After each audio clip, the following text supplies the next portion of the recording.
let's summarize what we have learned last time. So basically, we talked about the change of variable in double integral, actually in multivariable, integral. So let me write down the formula and then explain more about the integration by substitution. So first of all, let's say we want to integrate a two-variable function on domain D which lies inside xy plane. Then, assuming that we have a transformation from E to D, where E is lying inside of UV plane, and I can write down every point in xy plane uniquely in terms of UV point, then I can rewrite my integration, which gives the same result as the following. So first of all, I want to evaluate the same value of function f, but instead of putting x comma y, I'm putting u comma v. That is translated into point in xy plane by the transformation function. So that's why we need a composition of f and t. And then instead of just putting du dv, we need to modify the ratio between the area in xy and corresponding area in uv plane. So that correspondence is the Jacobian. Usually they put Jacobian, absolute value of Jacobian, but we define the Jacobian to be the absolute value of determinant, so it doesn't matter. So let me give another notation. Usually what people do when you do the integration by substitution is the following. So instead of introducing this symbol transformation, they simply use, they actually have to use the transformation t here. But instead of jt, the Jacobian, they simply write that as the following. So let me say this is another symbol for Jacobian.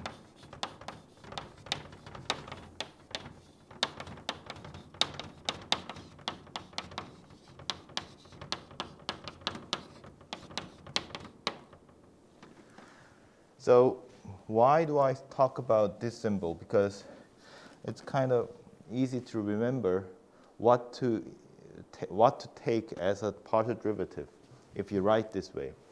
Because we want this form, dx dy, but instead of integrate over x and y, we want to integrate over u and v. Then we need somehow eliminate du dv with the denominator so that we get dx dy. So you can kind of remember that we will get, after having this factor, this delta uv cancel out with du dv, so we are left with delta xy, which gives the dx dy. Okay, so and then this dxy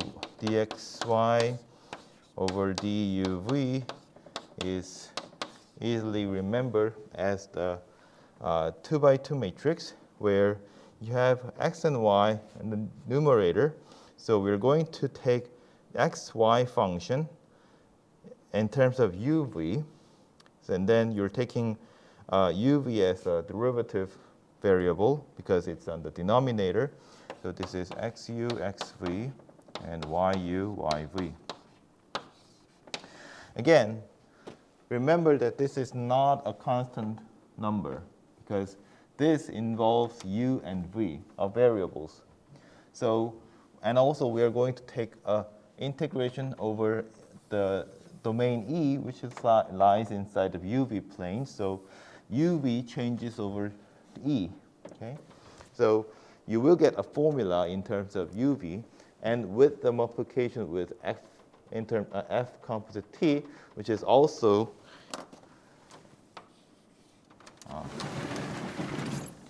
a function of uv. So this, let me write above here. So this is a function of uv. So we basically have entire integrand of this new integral as a function of uv, which is the two-variable function. So why we do use this substitution? Because sometimes it's harder to use the original variables to integrate, but if you change your variable to a new variable with some substitution that makes the integrand easy, then it is possible to take the integral. So if you apply that to the triple integral, then you can do the similar. So if you have a three-variable function and you want to integrate over some volume v inside of xyz space, then you will need a transformation that maps w to v, where w is a domain which corresponds to v by one-to-one mapping of called t, and this makes w integration, or the integration over w, and we want the same value, but we are using a variable in w, so we need a composition. And then we can also write, let's say, this t maps uvw to xyz. So uvw is a point in w, the large w, and xyz is a point in large v. So what we have to multiply as a factor is the Jacobian given by this form. So we're taking a 3 by 3 matrix,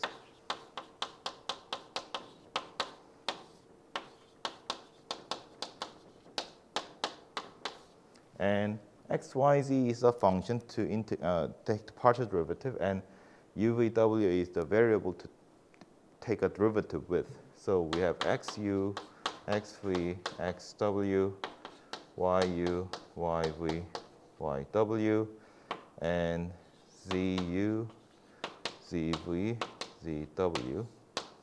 So this is so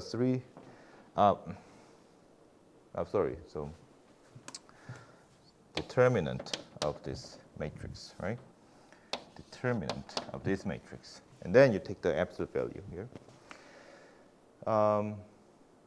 Right, so, and then you need du, dv, dw, okay? So again, these are just a function of u, v, w, and then multiply with the formula of f, and then you get integration over u, v, w. So as an application, I'm not sure it's really a direct application, but basically I don't want to give an example that practice you as like as a technique. I want to give you an example that really uses the nature of this substitution. So I want to introduce an interesting theorem. Actually, it's a theorem that appears in the Dukarmus book on differential geometry. But it's easy, so that anyone who understands the multivariable functions and this double integral and substitution can understand this theorem. So the theorem is by, it's called Cauchy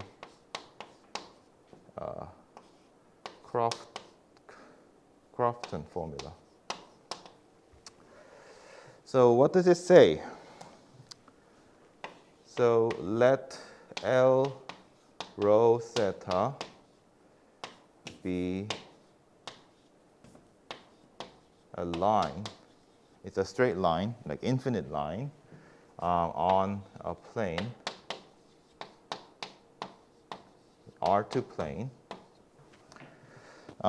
So rho and theta is a parameter to determine the the line, but we already have seen that, because how we're going to parameterize is the following. So we first take the distance from the origin to the line. So that's going to be the rho. That's going to be the rho. And the angle between this perpendicular line to x-axis is the theta. So once you know what rho and theta is, you can determine the line. So I'm not going to explain that in the words. So we are going to assume that rho is always positive. Okay, that's one condition. Theta is from 0 to 2 pi.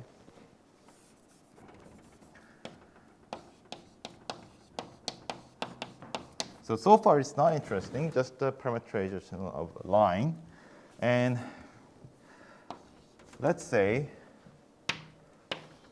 let C be a curve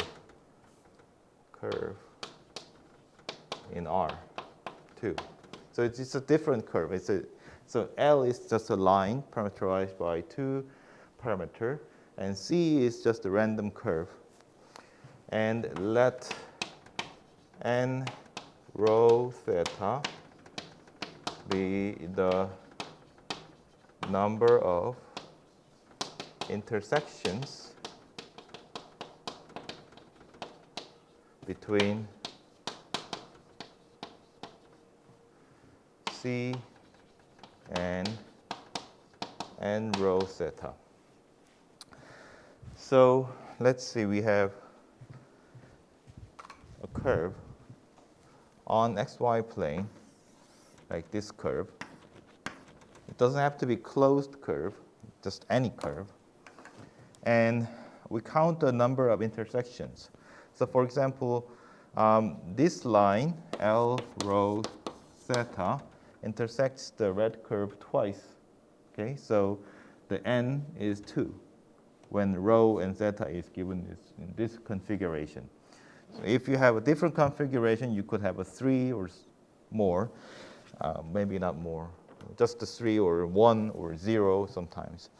So anyway, that's just a number, and what we compute is the integration. So integration is over theta is from 0 to 2 pi, and rho is from 0, always positive. Okay. So and then we'll integrate this function, n rho theta, over d rho d theta. And surprisingly, the result is twice the length of curve.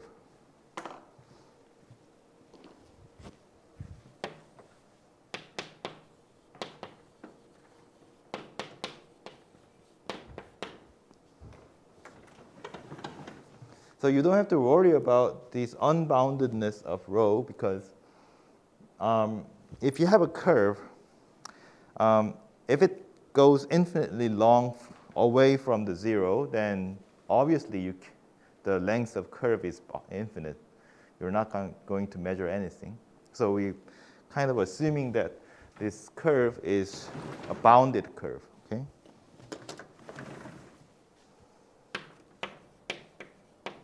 Otherwise, there's no point of getting a length, right? So if it's bounded, then you have a bounded range of rho that intersects this curve once you have this parameter rho and theta for some line. So your range of rho that has non-zero n value is bounded. So you will eventually get some bounded interval for rho, so in order to have non-zero n. So you don't have to worry about this unboundedness of region. So what does it mean? Okay, so the proof is a different issue, but I want to explain the implication of this theorem. Suppose that you have a curve, or you have an image of a curve in a file or something else, and you want to measure the length of that curve. Okay, so you're suppose that you're given with a paper where the curve is drawn on this paper, and you should find out the length of the curve. How would you do that? Length of curve in the paper. Yes, drawn in the paper.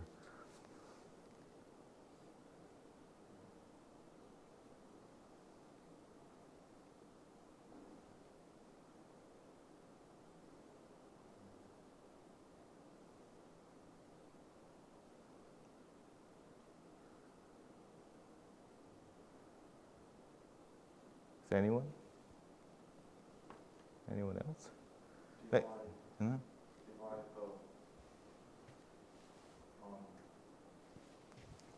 well, we know how to measure the length on polar curvature. I mean, we can use a polar equation. Polar equation, but it's just drawn picture. Okay, so you don't have an equation. So you have a piece of paper and then some randomly drawn curve, and then you try to ask someone else to find out length of this picture.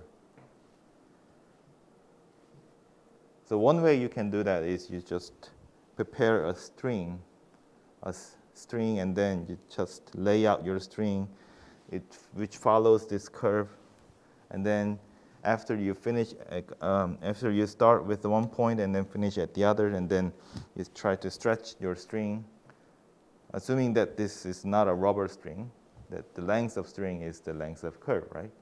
But that's a very elementary way of measuring the length. Another way is you can use, if you have a ruler, a straight ruler, then you can subdivide your curve and then try to measure a straight line distance between the 2 points, consecutive 2 points, and then try to approximate your length of curve using the sum of lengths of each line segments, right? But that's not the actual length. So, and both ways are kind of ad hoc method. You can do it on your hand, but if you cannot program it. So, what this theorem says is that, let's try to look at the left-hand side. So left-hand side says that you are taking integration, 0 d zeta, and this is approximately same as sum of all n values with parameterized rho and zeta. And this d rho d zeta becomes delta rho delta zeta if you take not infinitesimally small rho and zeta, just a small value of small change of rho and zeta. This becomes a fixed value, but really small, and you're going to take all the possible n's with change of rho and zeta with increment of delta rho and delta zeta. But let's say I take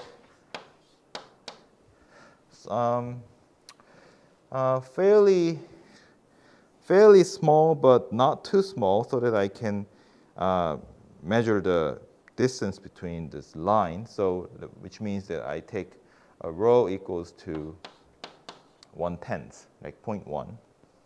So I didn't give any scale here, but let's say we have like 1 minus 1 here and 1 minus 1 here. Then I'm dividing into 10 pieces in each directions, or maybe more, but I have to cover entire curve here. So anyway, so I can fix this number, and also I can fix my increment of theta. Let's say I want it pi over 4. A small is good. A smaller, the better, but I can only do this because I want to draw the picture. So what I'm doing here is that starting from rho, from negative infinity to positive infinity, but actually I don't have to cover entire range because it's bounded. So maybe I can cover it from -1 to 1, as long as it contains entire curve. And then I can also change my theta from 0 to 2 pi with increment of pi over 4. I just measure the number of intersections for each lines. So let's say I take rho from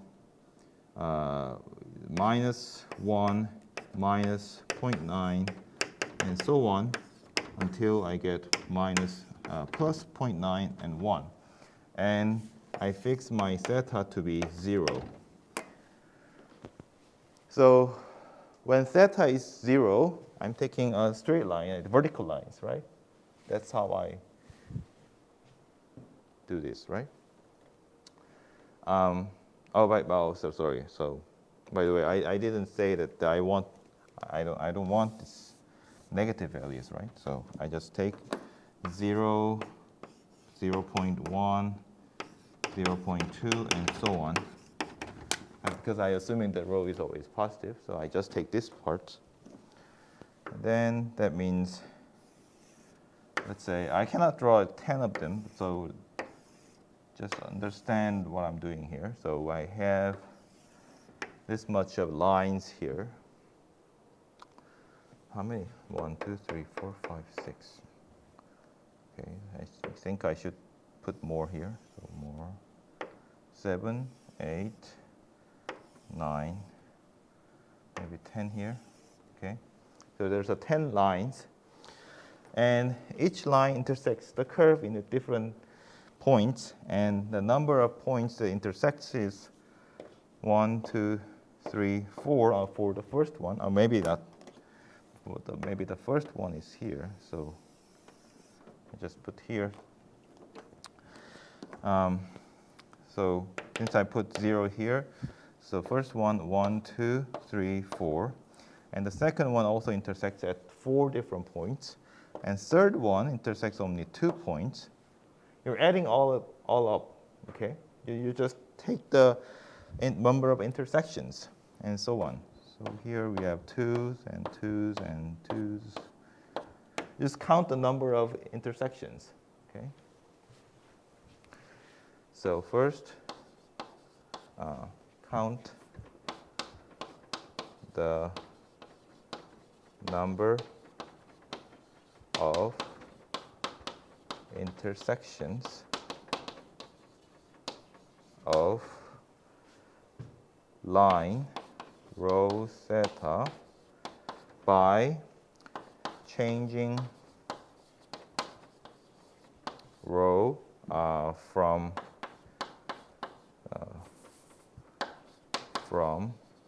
0 by delta rho and theta from 0 by delta pi, delta theta. So basically, if you reverse the order, take the theta to be pi, then you're taking the opposite direction, opposite side here, right? 10 of them, okay, and so on. So we have somewhere here, right? You just take the number of intersections and so on.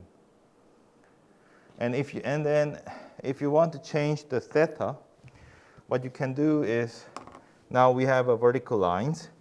You rotate that by 45 degrees, and then you count the intersections again for each line.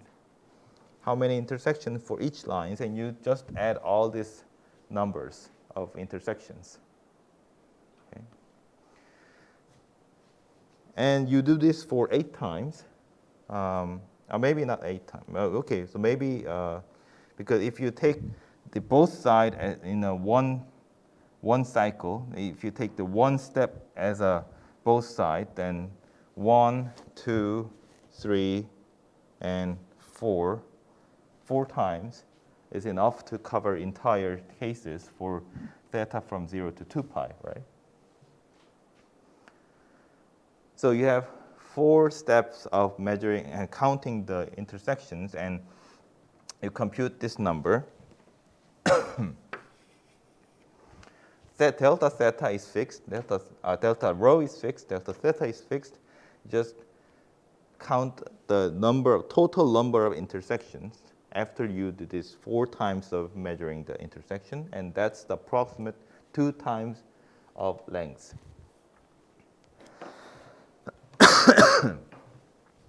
Let's look at example.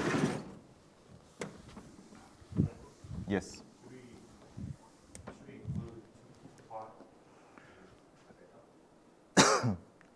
2 pi. I think 0 and zeta equals 0 and zeta equals 2 pi.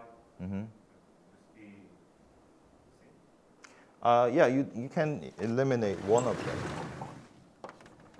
But as I said, adding one point in the integration domain doesn't change the integration because it doesn't have an area, right? So it doesn't matter. Okay, so for example, let's try to approximate the length of a circle parameter. Let's say I have unit circle on xy plane. Now I can range my rho from -1 to 1, 0 to 1, and zeta from 0 to 2 pi.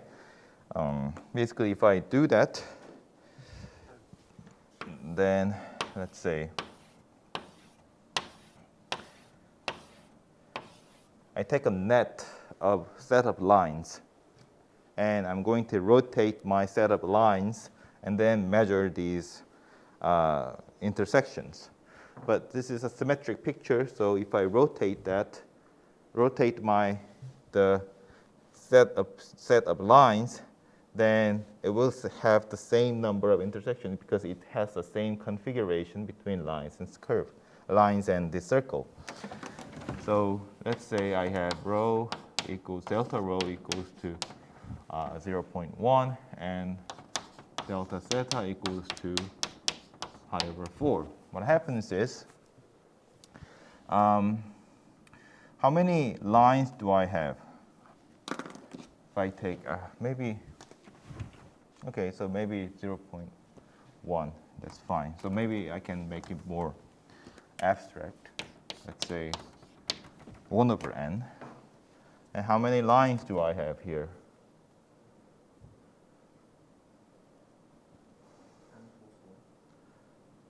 I'm taking -1 to 1 here. So if I take half of them, it's n plus 1. But I have another half here. So we have 2n plus 1 lines. Okay. And except for the leftmost side and the rightmost side, we always have 2 intersections, right? So if I count the number of intersections, how many intersections are there? Right, 2 plus 2n minus 1 plus 2. So it's 4n, right? 4n intersections.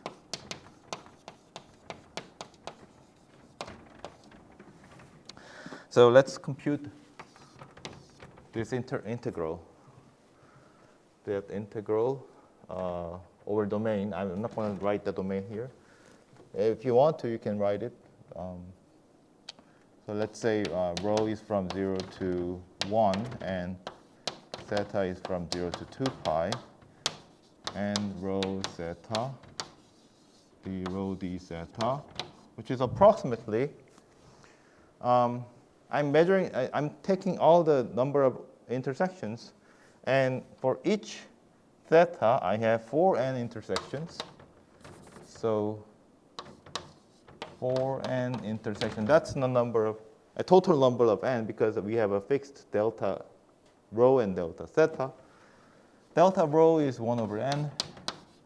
Delta theta is pi over 4. And how many set of lines do we need to cover entire cases?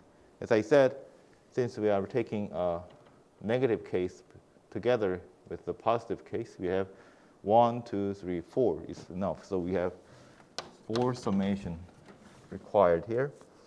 So basically it's 4 pi. That's 2 times of 2 pi, right? Okay. So it's not a coincidence to have twice of the length of a circle. It's because of this Cauchy-Crofton theorem.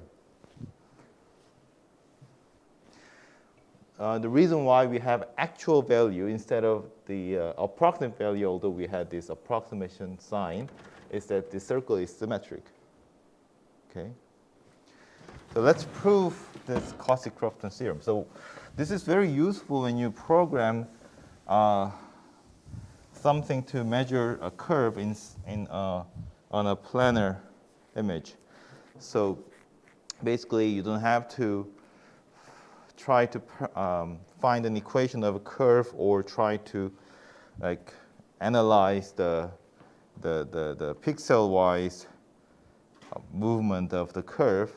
You just try to count where this curve intersects with vertical or slanted curves, slanted lines. So let's prove. So maybe this is the first time I prove something in this course.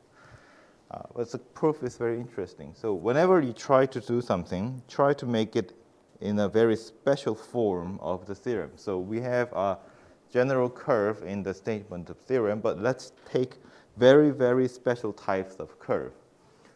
Let C be 0L cross 0.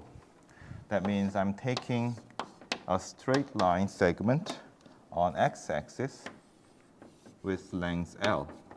Okay, that's our C. And try to compute my integration. Then, so I'm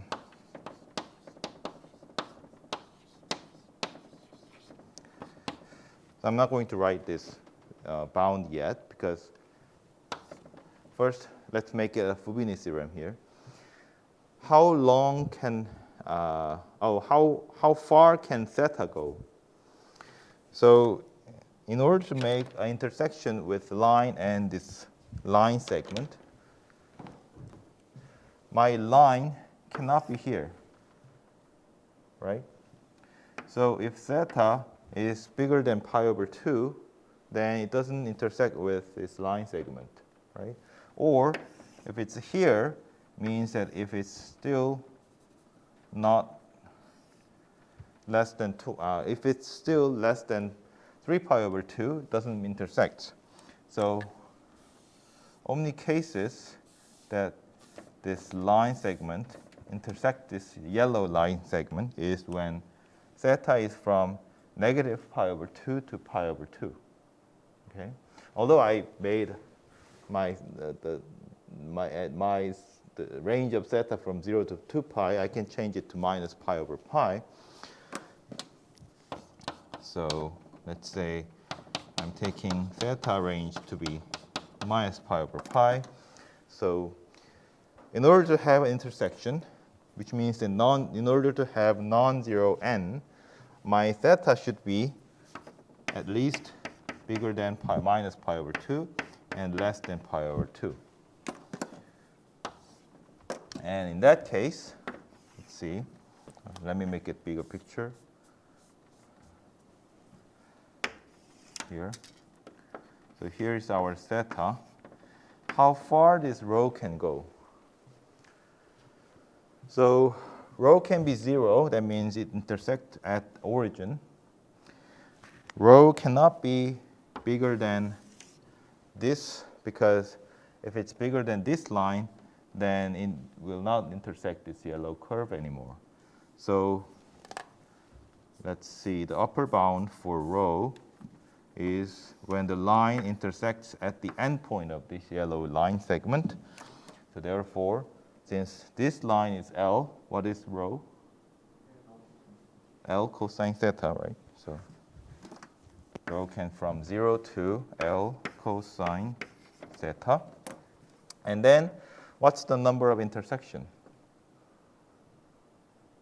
1, always 1, right? So it's 1 d rho d theta. So what we get is minus pi over 2, pi over 2. And this is the integration over rho L cosine theta d theta. And L is constant. And what do you get when integrate the cosine theta from minus pi over 2 to pi over 2? So you integrate this sine, half of sine curve, you get 2, right? So it's a 2 times of this line, length of line segment, right? Okay, so we proved for the very special case. So how do we generalize?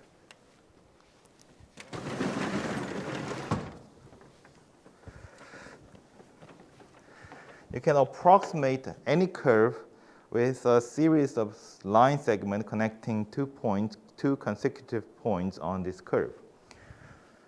So let's C be approximated by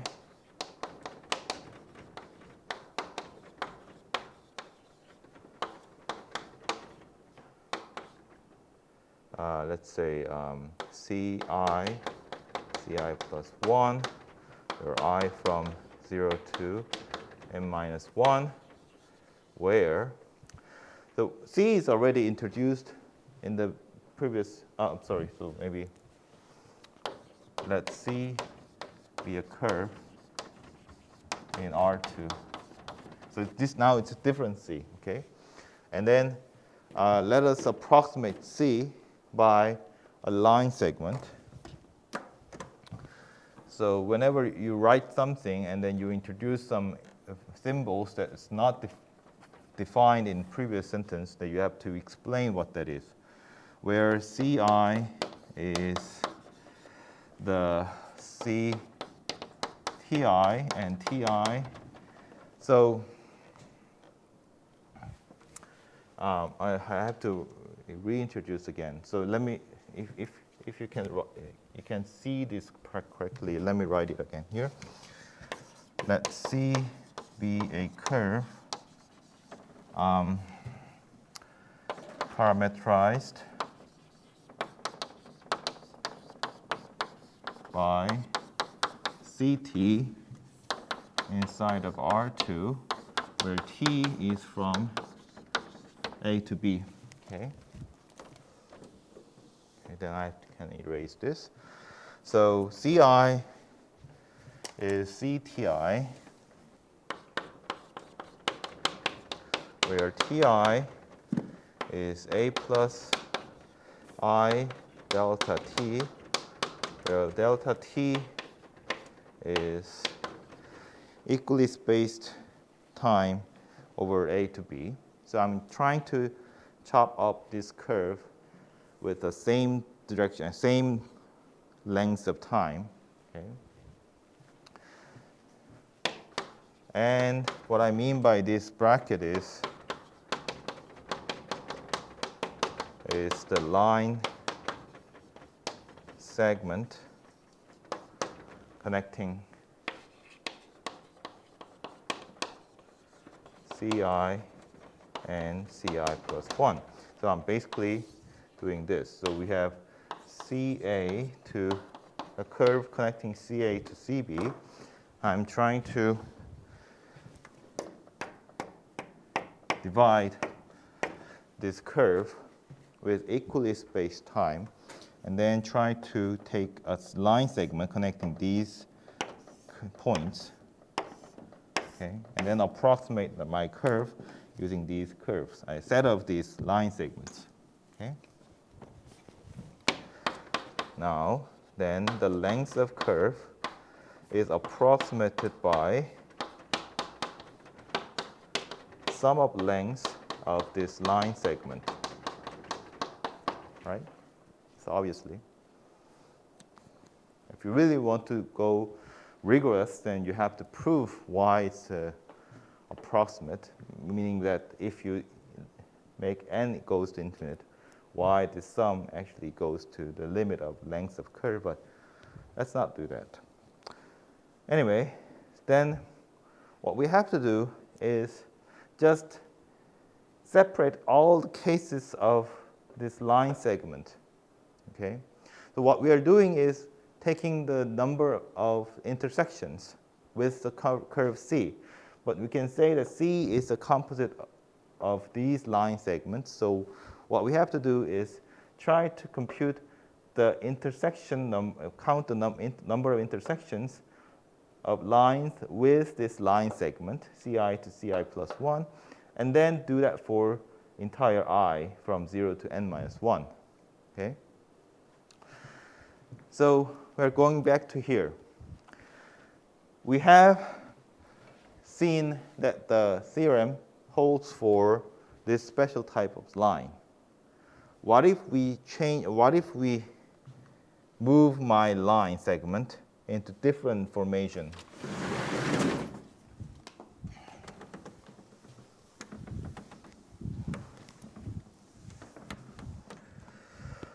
So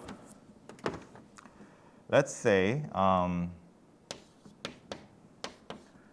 let T be one-to-one map. So R2 to R2 be a translation with rotation map of the line segment 0L cross 0, which means that I want to get a line segment, for example, this line segment, which is connecting Ci to Ci plus 1, by translating a curve, if the length is L, or Li, by translating the curve on a straight line segment on x-axis.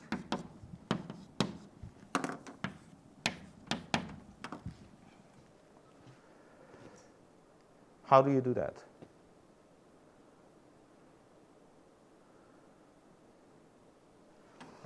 Well, you can do it in many ways, but let's see. So first of all, you can translate your curve, right. You can translate your curve Ci to Ci plus 1 first by take the rho which is the distance from the origin to the line segment, to be 0, and then translate back to whatever the line that intersects the origin, and then rotates that again. Or you can maybe you can do it opposite way. Maybe you can rotate again and then try to pull back to the origin, the line segment that intersects the origin. So whatever you do is the change of rho and theta. Okay. So you have a line which you can take as a part of a line, straight line, infinite line. What you are doing here is change of rho and theta. So this is possible. The T is obtained by changing rho and theta of the straight line of the line L rho theta that contains the line segment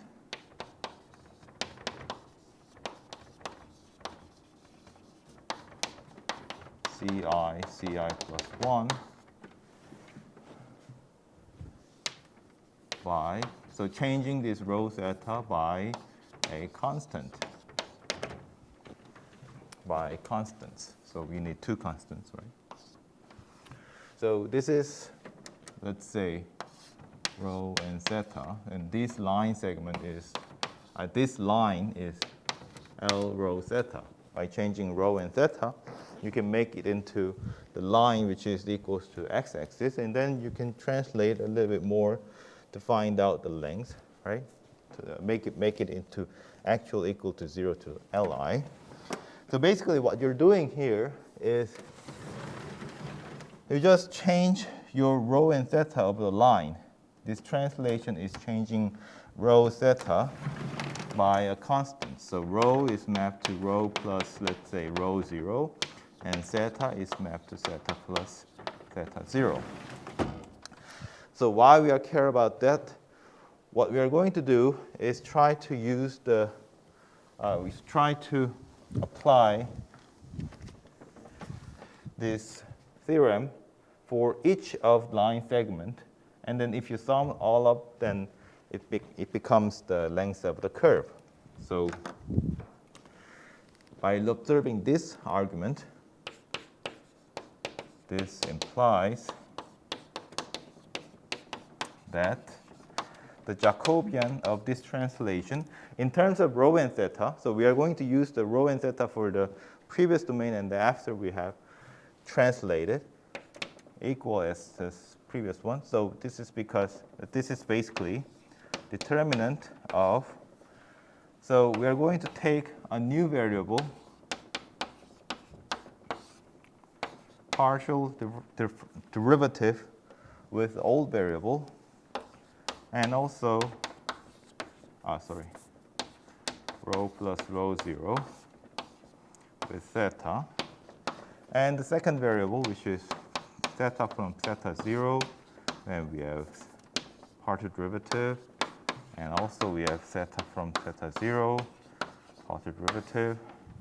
So I didn't introduce a new symbol here because it's going to be a redundant. So anyway, our new function is simply old variable plus some constant. I'm going to take a partial derivative with old constant. What's the result here? 1. So how about this?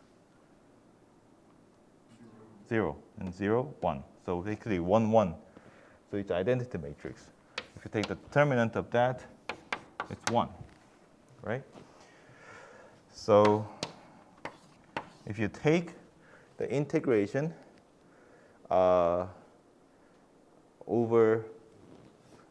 if you take the integration of, let's say I give a name for this. So let's say n1 rho theta is the number of intersections of line segment ci plus 1 with line arrow theta, and n2 is the same with the trivial line segment 0L, let's say 0Li, with lines L or theta. Then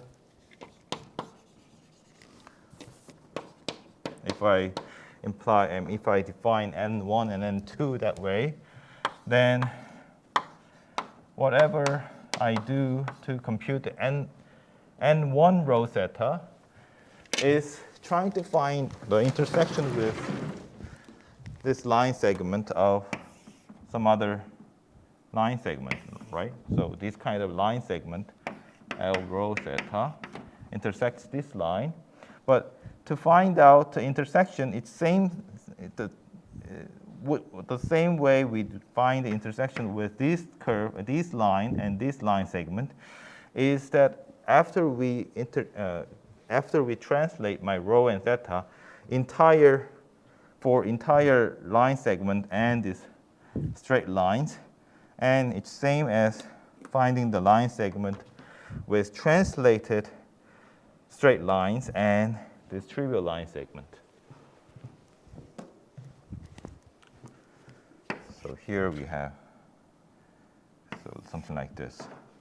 So when you translate this line segment to here, then we can also translate these red line segments to this green line segment.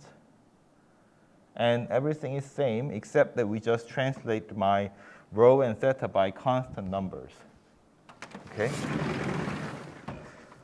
So when we count the multiplicity, this is actually equals to counting the multiplicity because Jacobian is 1.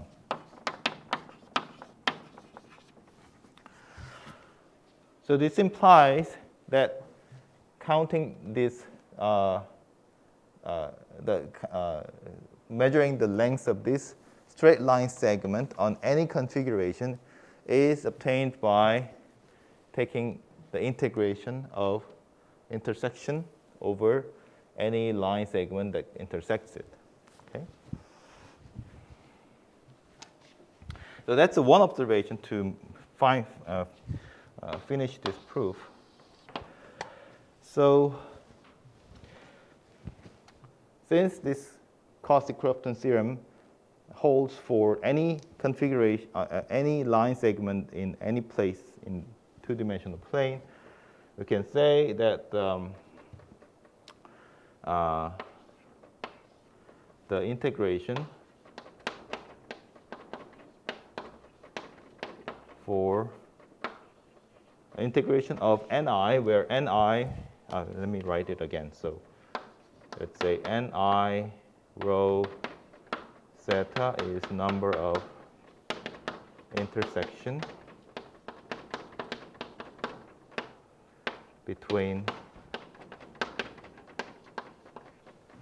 the line segment ci plus 1 and the line L rho theta, then the Cauchy-Crofton formula holds for this line segment, d rho d theta, is 2 times of ci plus 1.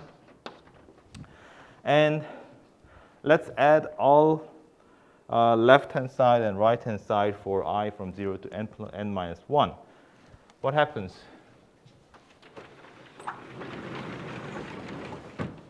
Maybe I should write it here. So what happens here?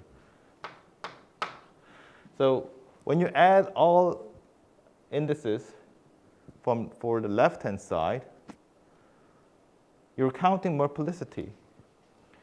So if you add all ni, what you get is total number of intersection between the entire curve and the line segment, straight lines. So so it's like a total number of intersections between this C and line, right? So basically what you get after you sum over left-hand side is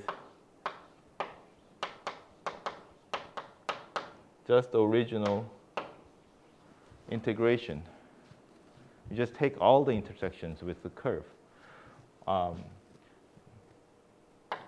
Basically, so sorry. So this is not exactly C, but it's that one, union of ci plus 1 for now, because we are taking a sum of segments.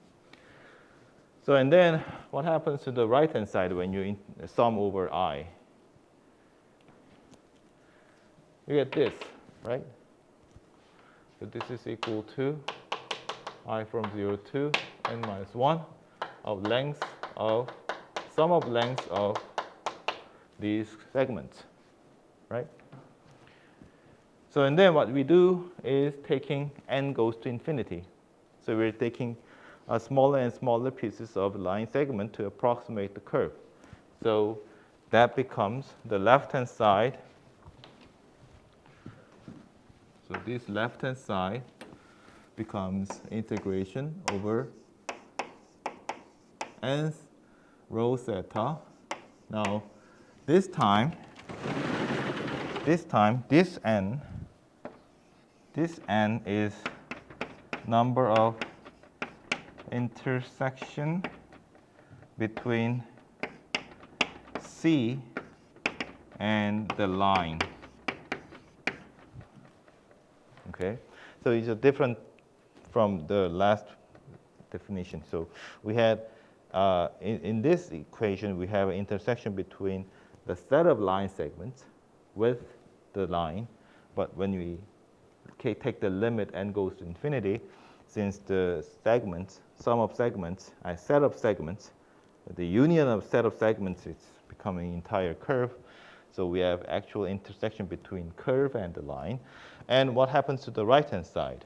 So right-hand side was the sum of lines, sum of lengths of line segment, but we observed that when n goes to infinity, that it actually becomes the length of entire curve. So this part becomes the length of curve. I'm sorry, so I put 2 somewhere. This is 2 times the length. So this should be 2 times the length. Okay?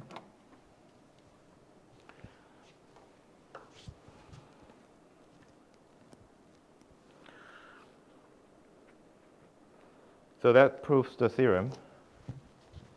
That's the end of it. And you have to note that the essential part of proof is this change of variables. Like you change the rho and theta, it doesn't change. You have to use the integration by substitution, but the Jacobian is 1, so that means the integration doesn't change. Our integration is same, always the same, but the integration, the way you integrate is always the same. That's the main point.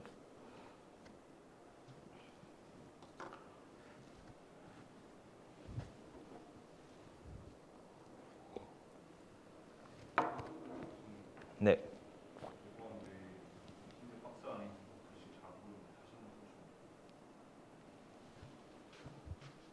Okay. So I didn't want to erase this, but I can erase this. Okay.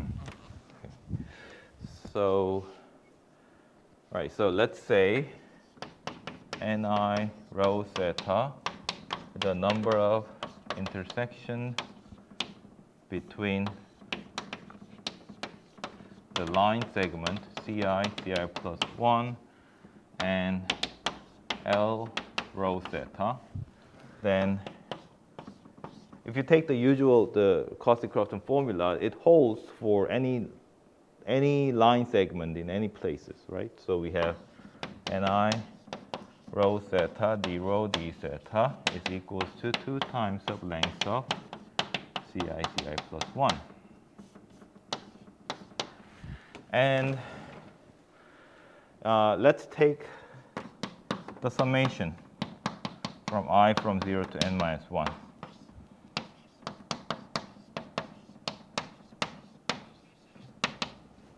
And this is n minus 1, length of line segment from ci to ci plus 1. So we know what happens to the right-hand side here. So it's sum of all line segments. So approximately, it approximates the line length of curve when n goes to infinity. But before we do that, let's talk about this part. So I didn't put any, I didn't specify domain here. But let's say the domain is just the entire domain, okay? So that means I'm counting all possible intersections with any line segment because I'm taking I from 0 to n minus 1. So if I can take this summation inside of this integration sign, because this rho and theta is just moves freely around. Okay? So when I add all ni's, that means if I take one line segment parameterized by rho and theta, I'm taking intersections with any line segment from ci to ci plus 1 for any I, right? So for example, if I have this ci, ci plus 1, ci plus 2, and so on, so it goes on here, and my line segment looks like this, then I have ni rho theta equals to 1. This number of intersection is counted in here, and also there's one more intersection with a ci plus 1 to ci plus 2, and there's another intersection with line segment ci plus 2 to ci plus 3. Okay, so ni rho theta is 1, and ni plus 1 is also 1, and ni plus 2 is also 1. So there could be more, but I'm not talking about the entire string. Just talking about these three means that if I add this all up, it becomes 3, right? 3 intersections. That's what I'm doing here. So I'm taking all intersections for any line segment. Okay?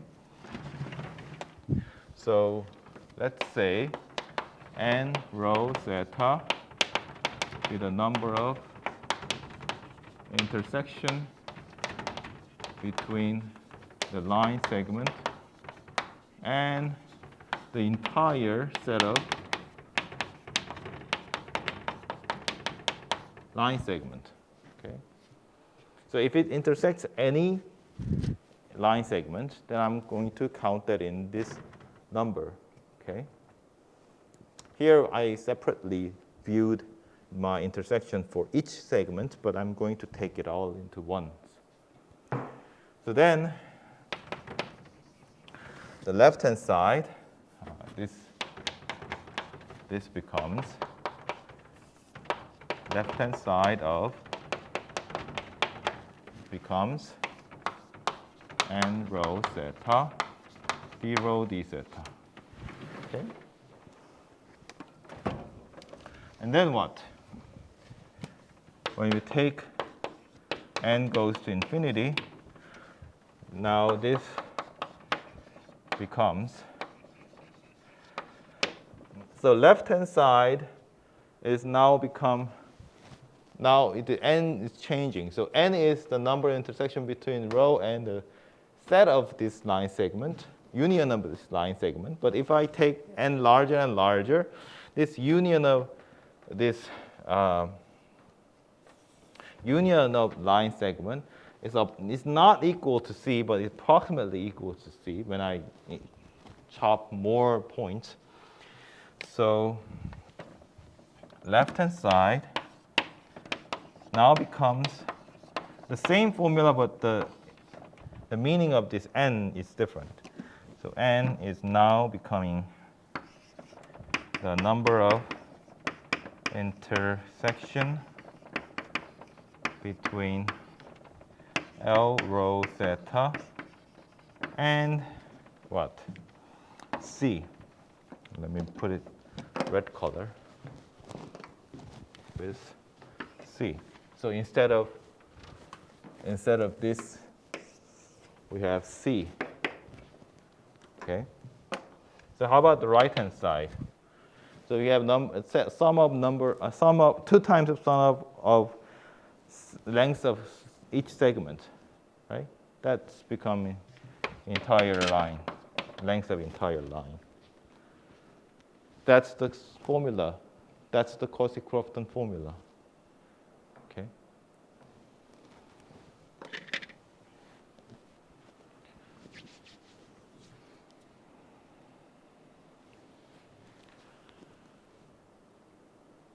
Any other questions?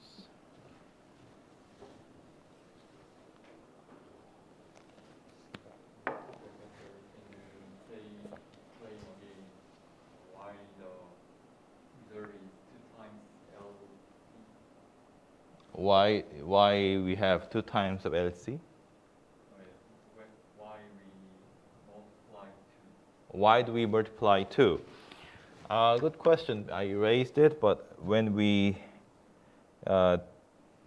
cover the case for 0L, a straight line on x-axis, we had 2 times of L on the right-hand side. That's where it came from, right? Okay. So if you trace back where this 2 came from, it came from at the observation of the very special case when we deal with the line segment in x-axis.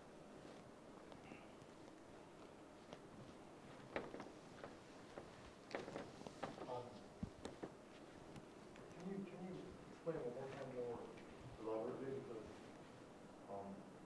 I was wondering, I think it is the same question, but I have a question about the most upper equation.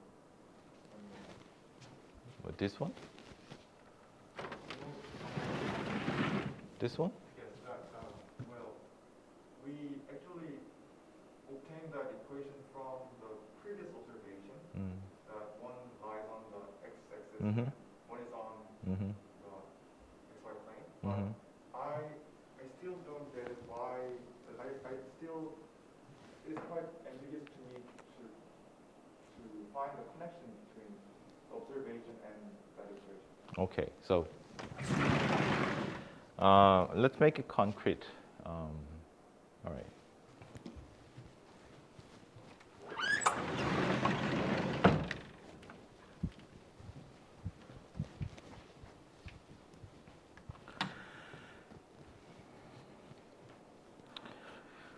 So we are at the space of lines, okay? So we are talking about the line parameterized by rho and theta. So we are talking about the rho and theta. I'm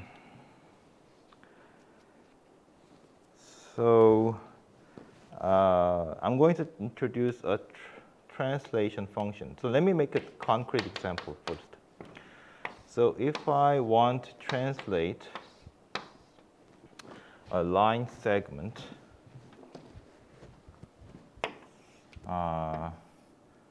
let's say pi over 4 and 1. So it's L of 1 pi over 4 to a line segment which is just x-axis,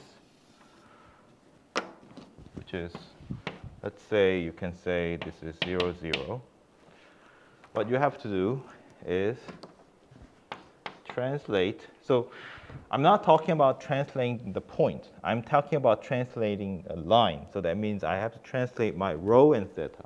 Okay? So that's a different point. I'm not translating each point here. I'm translating just these lines. So this is the line in xy, which is actually parameterized by rho and theta. So this line is matched to rho equals to 1, and theta equals to pi over 4. So the entire line corresponds to one point here. And this one corresponds to one point in the origin in rho theta plane. What I'm trying to do is find transformation t on here in rho theta spaces, between rho theta spaces. I want to translate this point to here. Okay? Just take rho to 0, right? By taking rho theta to rho minus 1, comma, theta minus pi over 4, right? So let's talk about this transformation. That transformation, okay, so let's say we have same degree but different distance.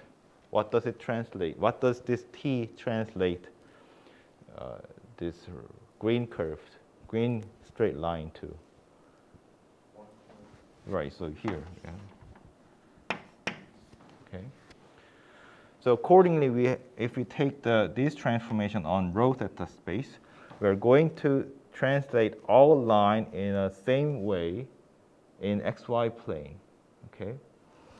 So what we are trying to do is try to, let's say, say we have a line segment on here. I'm going to translate that to, sorry, I should put that in the red curve. So if I had a curve here, line segment CI to CI plus 1 from here to here, I'm going to translate that to here, right? So how I do that is by taking this transformation of rho and theta.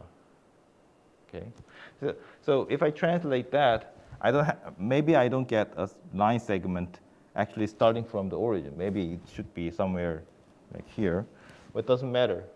You can easily show that if you move your line on x-axis, you get the same formula. That's something you can do more extra.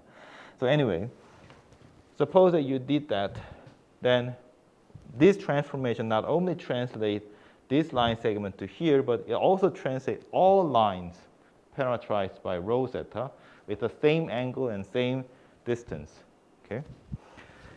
So then, if I try to find, I have no more colors here. So okay. So if I want to find the number of intersections with some line segment L rho theta with this given line segment, that is actually equals to count the intersection with translated line segment with translated curve,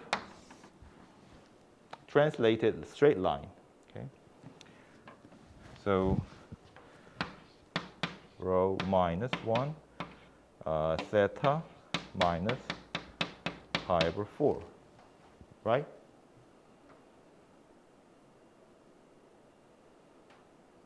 Okay.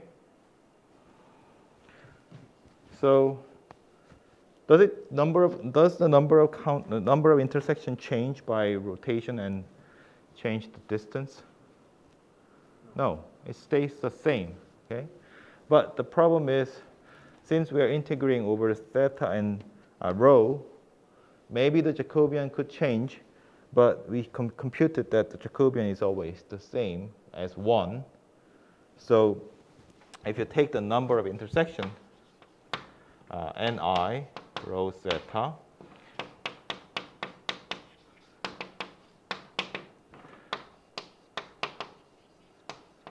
this is between Ci to Ci plus 1 and the L rho theta. You can take ni bar, let's introduce another notation. It's the number of intersection between this 0 Li cross 0 and L, let's say L rho theta again. Okay. So we have this relation between ni and ni bar. So if you count ni rho theta, this is equals to ni bar rho minus 1 rho minus pi over 4, right? Because we are translated everything back to here. But if you range your rho and theta to the entire range, like rho is always 0 to positive infinite, and theta is from 0 to 2 pi, it covers entire cases. So the function is different, but the value is equal as long as you substitute your rho, this is theta, and theta. So let's try to compute my ni bar of over d rho d theta. So that is equals to when I translate, substitute rho bar to rho plus 1, theta bar plus theta plus pi over 4, then it's equals to this, right? So if you interchange this, so let's say, yeah, right. So basically, I want to compute this, but then I have to substitute that here, right? So this serves as rho bars, okay? And this is equals to rho. This is equal to theta, okay? So then I have equation of ni instead of ni bar, but then I have to introduce the Jacobian. Jacobian of rho theta divided by rho bar theta bar d rho bar d theta bar. Okay? So what was this? 1. Now you have to actually take back the rho equals to rho bar minus 1 and so on. So this is 1. So this is the number of, count all the number of intersections with this line segment with any configuration of rho bar and theta bar. And this is also counting multiplication, count the intersection with any configuration of rho theta. So the bounds are the same. So rho theta always runs for entire range, and rho bar theta bar also covers entire range. So you don't have to worry about changing this domain. It's always the same domain. But we see that this is equals each other. It doesn't matter whether you take the ni bar or ni. Okay. If the bar notation means the right side of the graph, Right. So, then I think it should be -1. no, I mean, this ni is for this left-hand side. All right, but I mean you said the bar rho is equal to rho plus 1. Yes. Because I want to express my ni with some sorts of rho bar and theta bar. That's here. If I express ni as a rho bar theta bar function, then ni bar is given by rho bar minus 1 and theta bar minus pi over 4. I'm going to replace that into theta, rho and theta. So that's how I get the rho theta here. Right? So this ni bar is already expressed in rho and theta. I'm going to I want to substitute so that it changes back to ni, function of ni. Then I have to do the opposite. Instead of taking 1, I have to add 1, and so on.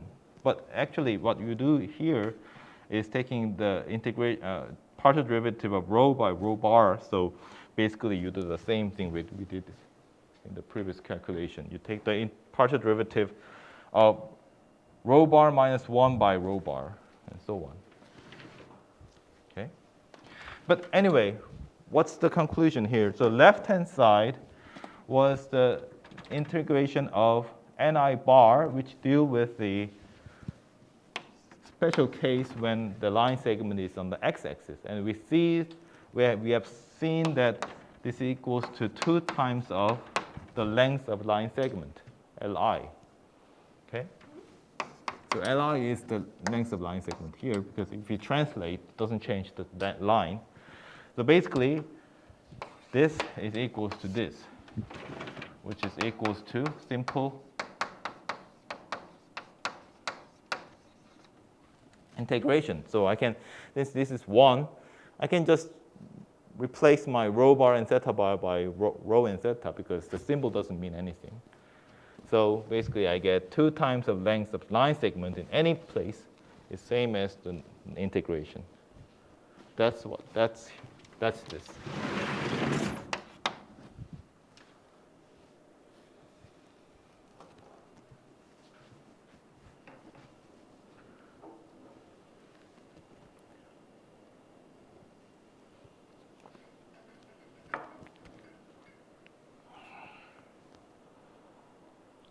Okay. It's a simple, actually. If you think about more carefully, it's a very simple argument because it's a simple translation by constants.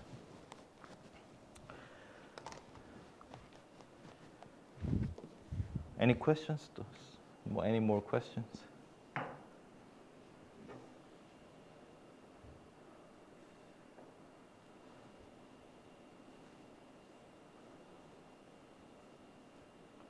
Mm-hmm. 그러면 그 L의 2를 곱하는 거 해야지만 같은 값이 나온다고 하셨잖아요. 그러면 2를 곱하지 않고 그냥 적분의 구간을 변경하면 Okay, so even if you change the range of integration, you still need the Jacobian. That's the essence of integration by substitution. You always you definitely you should change the integration range, integration domain with the new variable, and you need multiple of Jacobian always.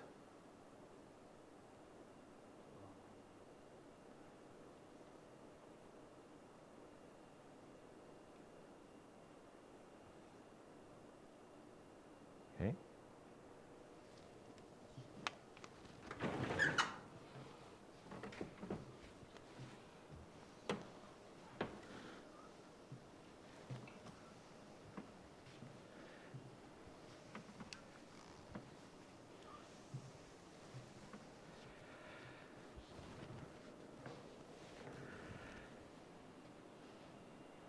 All right, so let's talk about line integral.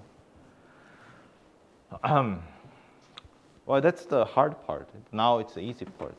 So, so once we are talking about the line integral, it's going to be a fun argument. So,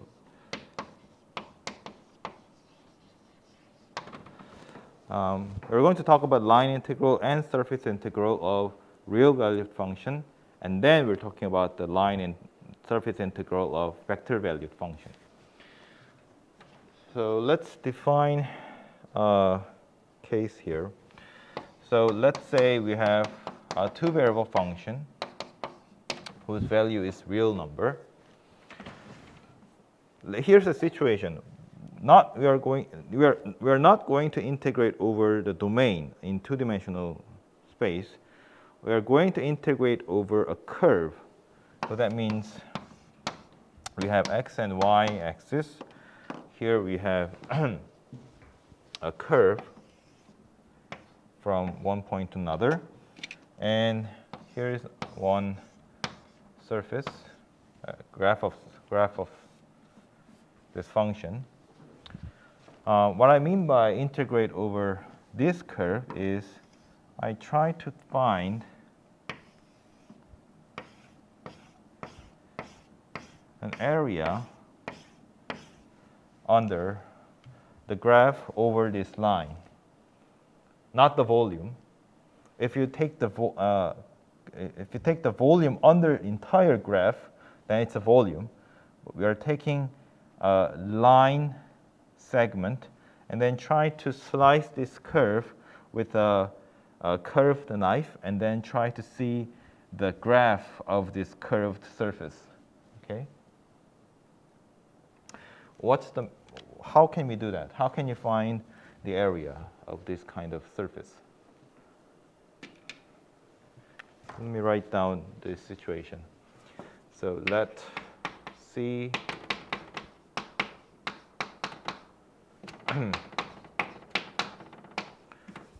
be a parametrized curve such that this image lies in the domain of F. Okay, so it's well defined. take the area under, take the section of the graph of f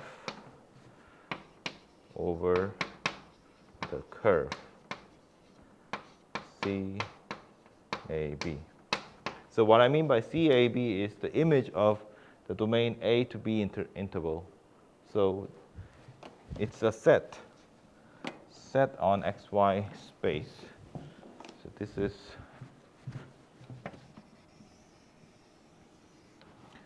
is CAB, and usually CAB is abbreviated by simply C. Okay, because when we mean by C, it could be mean a function, a parameterized function, but since the domain of interval is fixed, so C can mean the set of range in XY plane. All right, how can you find the area?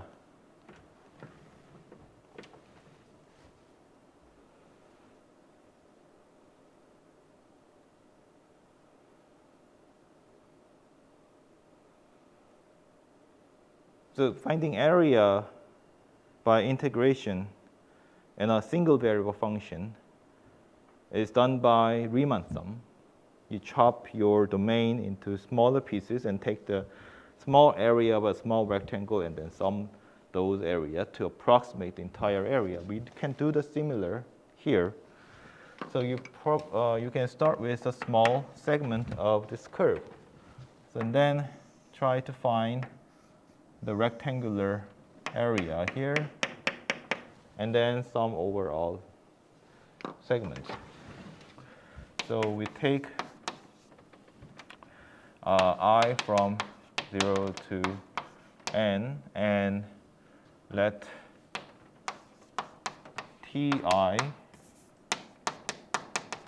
to be A plus I times delta T, where delta T is V minus A over n. Now, the area, so I'm taking a line segment connecting Ci as, take the line segment CTi to CTi plus 1. Okay, so if you're looking at the XY plane, although this is a curve, I'm taking a straight line segment that approximates this curve. Okay. For simplicity, let's use the same notation we did in the previous example, previous proof. So I'm going to Ci and call it Ci and Ci plus 1. Okay. So the line segment connecting these two, and then this will going to be the width of this rectangle, approximating the area. Okay. The area of small rectangle over this line segment Ci plus 1 is what? How do you take the area of a rectangle?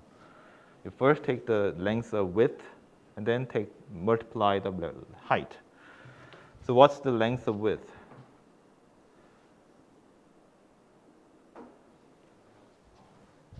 Right, you take the length between these 2 points, right?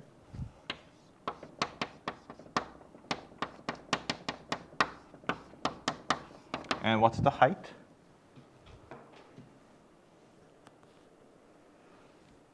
You take any point in between Ci and Ci plus 1 and then find out the value of function at that point, right? So let's say so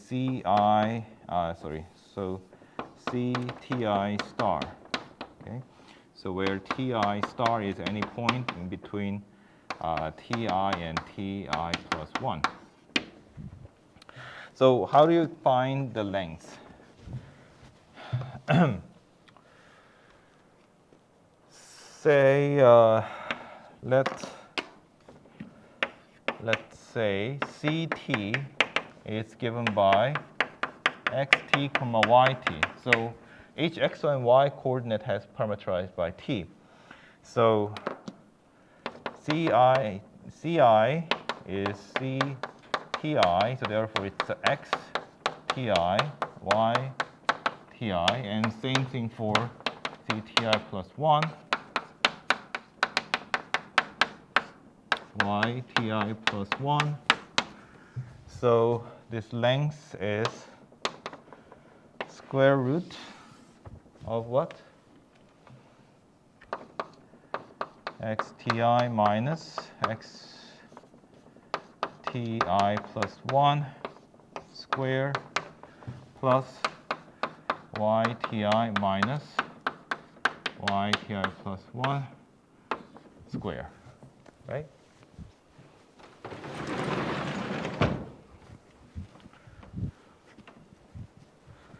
So let's compute the total area. The total area is approximately sum of all area.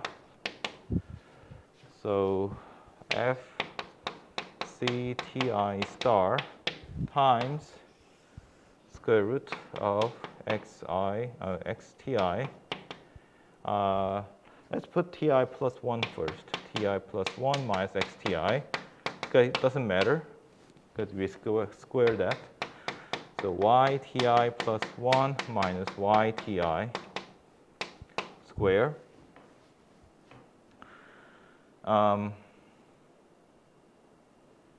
Yeah.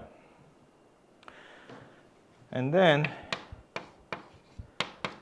so this is not what we want because this is an approximation. We want actual area. So before we send n close to infinity, let's talk about reformulation of this part. So I'm going to take ti plus 1 minus ti over x ti plus 1 minus x ti square and y ti plus 1 minus y ti plus 1 minus ti square. And you see, this is the delta t, okay? We have delta t square, and the square root, so we have delta t.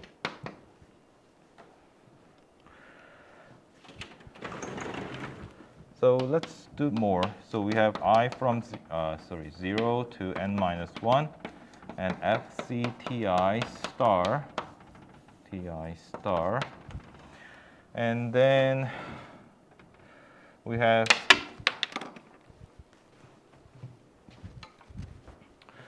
so we have an average rate of change that can be approximated by, not approximate, that there is a point that is aimed to the average rate of change where you get the actual rate of change, right? So you can say that this is x prime of t, let's say I have star already, so bar,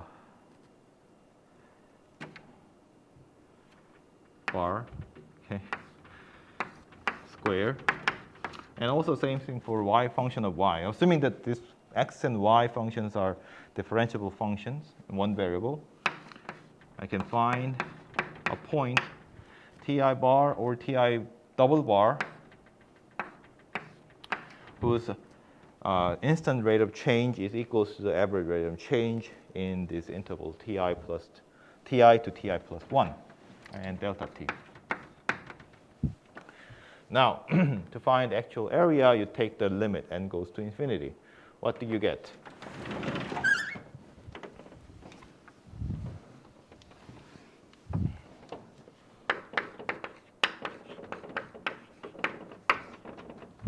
The right-hand side becomes integration on t, right?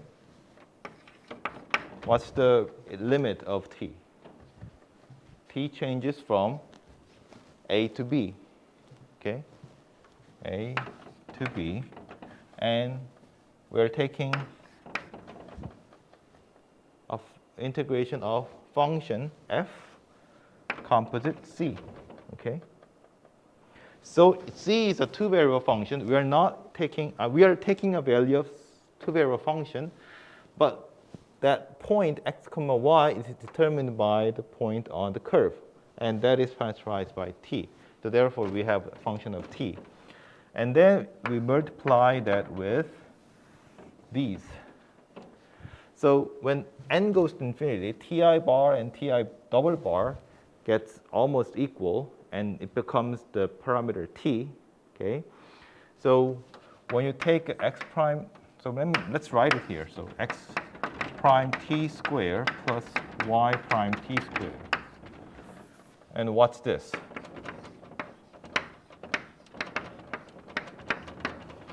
This is speed of the curve, parameterization of curve.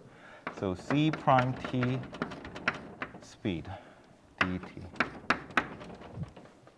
That's the equation. That's the actual area.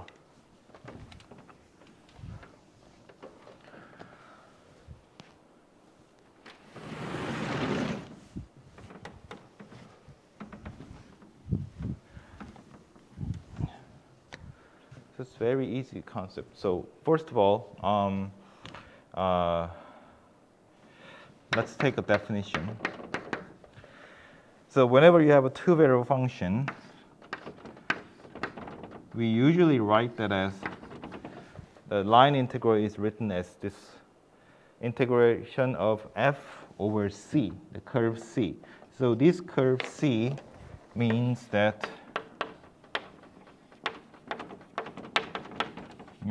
the range of the parameterization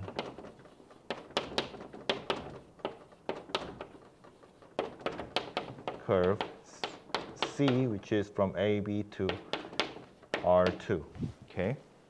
So this is a usual notation, but you have to understand to consider this C as a range. And how we define this is you have to find out the parameterization of the given curve, which is just a set. But once you fix your parameterization, you can compute your integration, this line integration, by this formula. Because what we are doing here is we're not care about the parameterization. We just care about the area under the graph of function which lies over this curve C, which is just the curve, which is just a set. One remark before we finish is that so we do not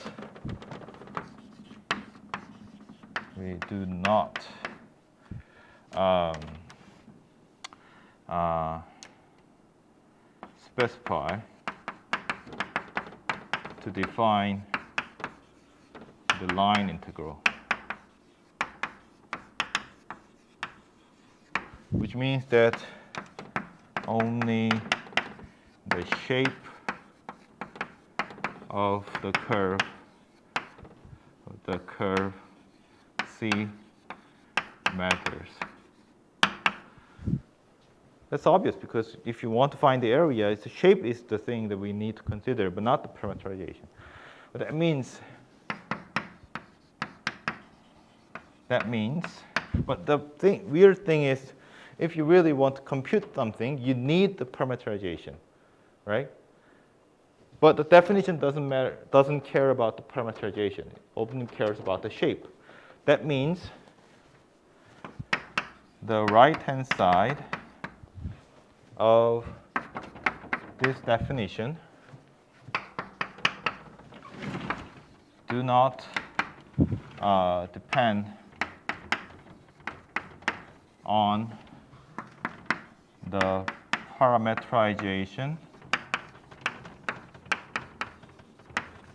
of C. So you could find a parameterization of a curve in one parameterization and you have another parameterization, but it says that it doesn't depend on actual parameterization. Why? So let's think about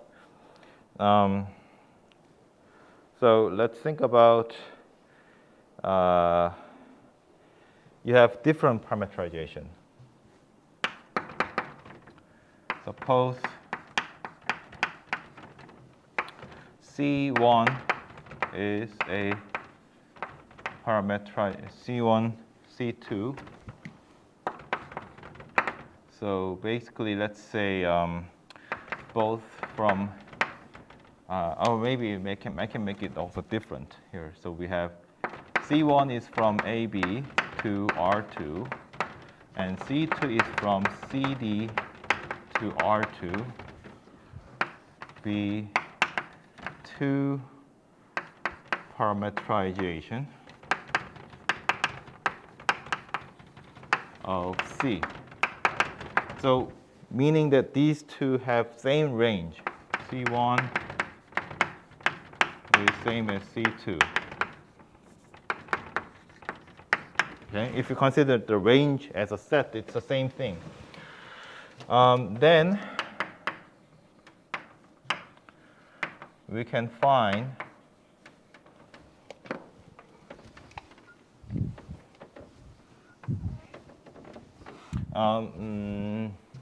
by the way, I have to mention that if you parameterize a curve which follows in one direction, and then when I say these two are the two parameterization of the same curve, I'm not saying one parameterization is going back and forth and go to another point. We are just taking a parameterization which goes in one direction only. So there is no turning back, okay? So which means that if I say parameterize the curve C, this kind of curve, let's say this is one parameterization. So do you see what I'm saying? So we have somehow we could have this kind of parameterization, right?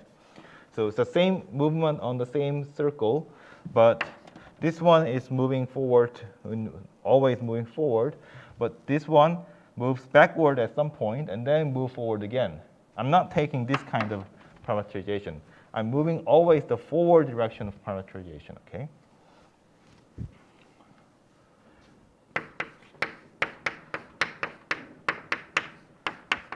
So not this kind, okay? So then there is a function. Actually, this is a one-to-one function, one-to-one correspondence function. Let's say f is already used. So let's say function L from AB to CD. That means A to B, C to D, C to D. And then it's a one-to-one function, so it always goes in this direction. Okay? So if I have like going backward, if I have a going backward direction, then I should have a hump here, but that's not a one-to-one correspondence. Always increasing or this kind of function. So such that my C1t is equals to C2 composite LT. Okay. I can always do that because it's just a matter of how changing the speed of parameterization, speed of movement. If you have a same curve to follow from one point to another, and you want to have a different parameterization, you're just changing the speed. The changing the speed is changing the movement of time. So this A to B is the time period of C1, and C to D is the time period of C2. You're changing how fast the time changes on one parameterization to another parameterization. So you always have this kind of L function. And then let's try to compute the right-hand side for C1 and C2. So then if I take the C1 parameterization to the right-hand side of if we use C1 on right-hand side of star, we get C1 is from A to B, FC1 and C1 prime dt. Okay, that's it. And then let's replace this C1 with C2, this composite L. So then we have AB. So AB is from AB is for T. Okay. Sorry, is that right? Yeah, AB is for T. Yes, I don't have to change it. So there's F composite C2L. Okay. And then C2 composite L in prime absolute value dt. Okay. I just replace C1 by C2 composite L. That's all. And let's try to replace this L. Let's say I want to write LT equals to H. Okay, with H, I want to express my value of L with H variable. So that means DH is equals to L prime T dt. And if I take C2 composite L prime, so this is not a composite of single variable function. This is multivariable function. Although L is single variable function, you have to use the chain rule on multivariable function. But the multivariable function, the chain rule of multivariable function is the same thing. You just multiply C2 prime with L prime. So we're taking absolute value of these. Now, this is just a number, just a real number. Then this is the vector. So multiply a scalar to the vector. So when you take the size of this vector, you're taking the size of vector multiplied with a constant. So the same thing as size of vector, original size of vector C2 prime times the size of the scalar number. Okay? So we have split this part. And then let's look at this again. So, so this becomes, now I want to replace, okay, let's say AB, F composite, C2L, or let's put the parentheses in this way for now. And then C2 composite L absolute value is equals to C2 prime L prime dt. Right? So we have always a positive increasing, increasing function for L. If it's decreasing, then it's not a one-to-one map. Okay? So we have L prime t is always equals to L prime t absolute value. So this part is equals to L prime dt. So I can replace that by dh. Okay. And L is considered to be h, and I can change my range of t to the range of h because I'm going to change it to dh. So when t is changing from a to b, h is changing from c to d. So this is equals to f composite c 2 with h. So I can eliminate this, but I just wrote it. This is also c to prime h and dh. Now, I can I can change my symbol h to t, right? fc to t and c to prime t and dt. And what's this? This is the definition of the line integral using T2 parameterization. Where we started from the definition of line integral with T1 parameterization. We have seen that these two are actually the same thing. Okay? So don't worry about parameterization. As long as you parameterize it correctly, then any parameterization gives the same answer.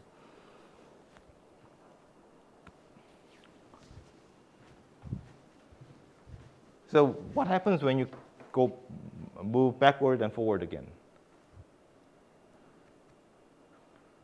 You get much more or less. Right.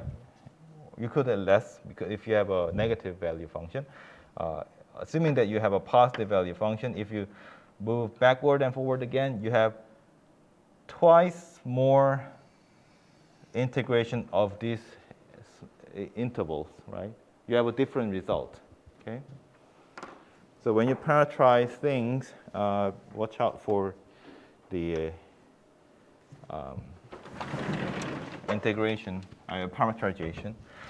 Let me give a very quick example and then really finish this class. So let's see, C is a unit circle, and I want to, let's say, integrate my function 1. Okay, so when you do the line integral, define the line integral, ds is the common term to express that is a line integral. So first you have to parameterize your unit circle. So Ct equals to what? How do you want to parameterize?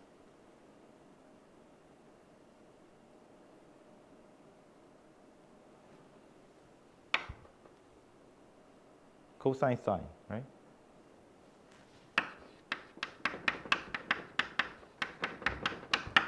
So 1 is always 1, so you don't have to worry about. So t changes from 0 to 2 pi to cover the entire unit circle. And then what you put here, absolute value of c prime t dt. So basically, if you take the square at prime, it's minus sine, but if you take the absolute value, 1, so you get 2 pi dt, which is 2 pi, which is the area, the length of the unit circle. But basically what we have doing is that we are taking an area under the constant function graph, which is 1, under this unit circle. So basically we are taking area of a cylinder, okay, which is 2 pi. Just want to finish, but this is just a remark that I'm going to write here. We said that the parameterization doesn't change the line integral, but what if we integrate in reverse order? Instead of integrate over a to b, what if we integrate over b to a? Meaning that if I integrate in this direction and we have the same curve, but if I integrate in the reverse direction, what will be the result? Equal. Yeah, it's equal because we're just taking the area. But if you're talking about the line integral of a vector field, then the direction matters. If you integrate over this direction of the vector field, then it's a negative of integrate the vector field over the reversed direction. But we are talking about the integration of a real valued function, so it's always the same. Okay. All right, so let's finish here, and we'll see on Friday.